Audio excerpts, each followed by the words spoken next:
20 মাস যাবত আমি এই প্রাইভেটে আসা যাওয়া করছি। বস ভালো তো? এই সময় কম, শুরু করো।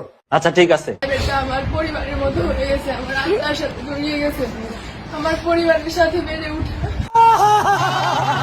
আর এই প্রাইভেটে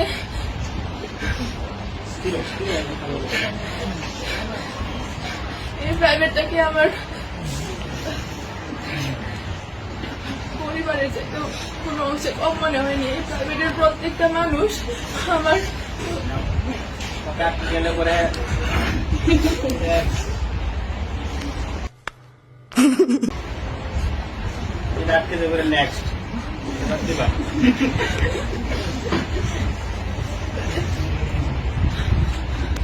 আর আমাকে সমাজকর্মের সঙ্গে শিখাইছে যে কিভাবে নিজের অন্তরে লুকিয়ে থাকা প্রতিভাকে জাগিয়ে তুলতে হয়, কিভাবে স্বপ্নকে বড় করতে তুলতে হয়, নিজের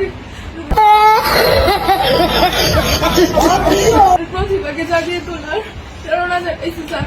স্যার আমার জীবনের কিংবদন্তি, স্যার আমার জীবনের সেই সমাজকর্মী। স্যারের মাধ্যমে আমি আমার মুক্ত চিন্তাধারা ফুটিয়ে তুলতে পেরেছি।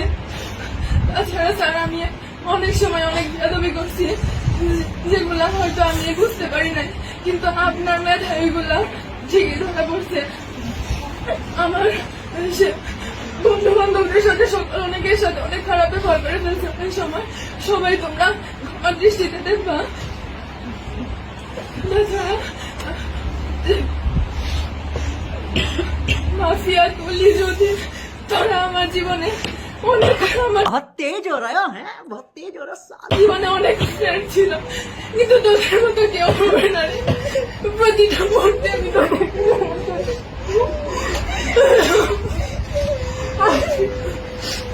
দীর্ঘ 12 বছর পড়াশোনা জীবনে অনেক স্যারের সাথে পরিচয় হয়েছে, অনেক বন্ধু বান্ধবের সাথে পরিচয় হয়েছে, কিন্তু স্বামী স্যারের মতো কেউ হয়ে উঠতে পারিনি আজ পর্যন্ত। আর তোদের মতো ফ্রেন্ড আজ পর্যন্ত হয়ে উঠতে পারেনি। আমি ক্লাসের মধ্যে অনেক কথার কামড়া দিতাম যাতে অনেকে বিরক্ত হতো। সবাই আমাকে ক্ষমা করে দিও। আমার